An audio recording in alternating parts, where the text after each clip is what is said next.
J Drone here. What's going on, guys? If you don't know what that is, you ain't old school. If you want to know what that is, stay with me. MJX Bugs 2. We are locked on to 12 satellites right there. We're gonna go ahead and take off by hitting the little red button up here. That should unlock our motors. Then we can go ahead and go up. We'll go ahead and go over here just so we're not bothering that dog. Let's go this way.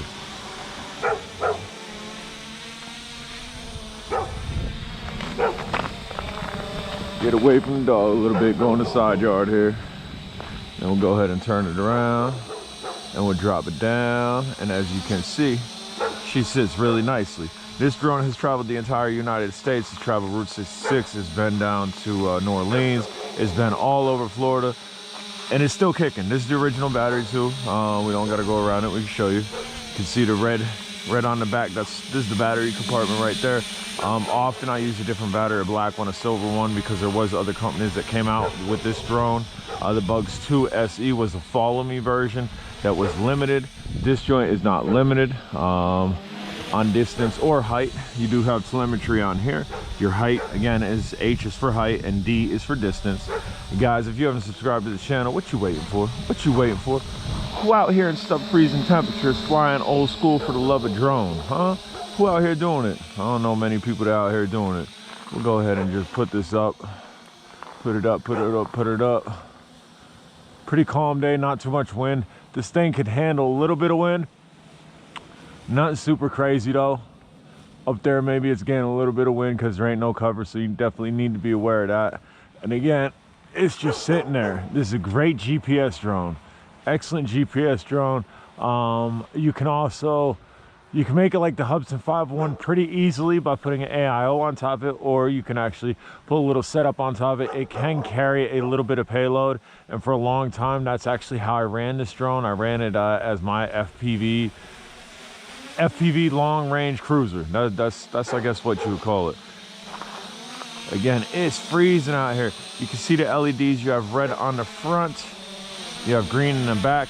There is a calibration process with this once you start it up.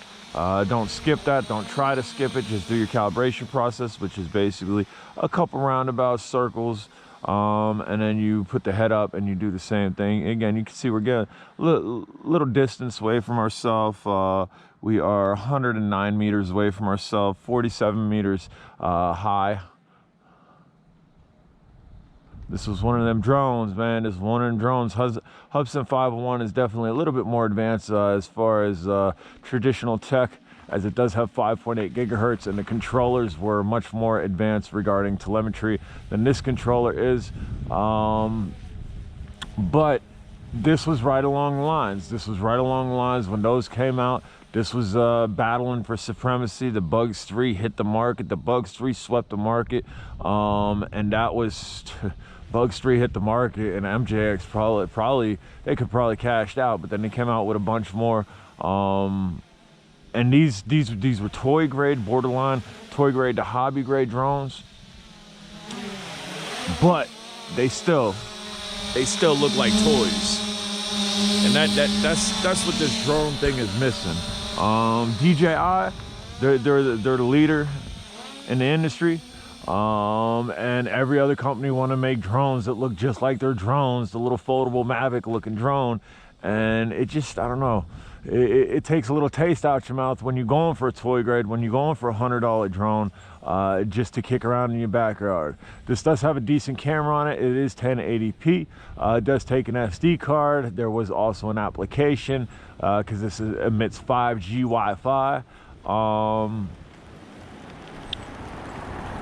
So you were able to see a little bit of FPV without modding this at all. It wasn't the best FPV in the world. The camera is pretty decent. A lot of people like the 501's camera over this camera. Myself, I actually preferred this camera, which you can see. We'll bring it down. You see on the grill there, right there. Boom. It's a nice camera, nice drone. Guys, again, if you haven't subscribed to this channel, I don't know what you're waiting for. What you waiting for? Let me know in the comments. Get on your keyboard. Let me know what you're waiting for to subscribe to the channel. We do all things drone, abandoned, old school, new school. We just did an ELRS whoop the other day. That's my first ELRS whoop.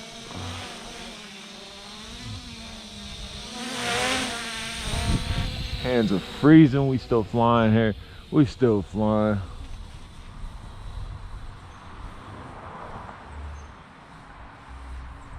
Right now, as she sits, we are at 52 meters. It might be beeping because of battery. We'll go ahead and bring it down. Battery was not fully charged. It's also freezing out here. I have a fast charger that I use to charge batteries just when I want to go out and fly. And then I stuck this on the Sky Viper's XT30 charger, which is one of the best chargers for XT30s. But yeah, we have battery indicator. We got red lights blinking in the back and red in front. Again, old battery, original battery. This was nowhere near the flight time. I didn't balance charge the battery on the B6. We again did a fast charge just to get out here, just on my day off. I've been running crazy cars at the car wash that I work at, crazy cars. So we figured, hey, it's my day off. I want to go out and play a little bit despite the cold. I want to get a video out to you guys, say what's up. Guys, hit that subscribe button. If you've been watching me for a minute, let me know in the comments. I appreciate that. We'll definitely get more new stuff. We'll definitely get more old stuff. Definitely get some more abandoned stuff. We're just gonna hold down on here. Gotta shut the motors down. Guys, 16 satellites. Again, a little bit of short flight time on a battery that wasn't properly charged. Hit that subscribe button.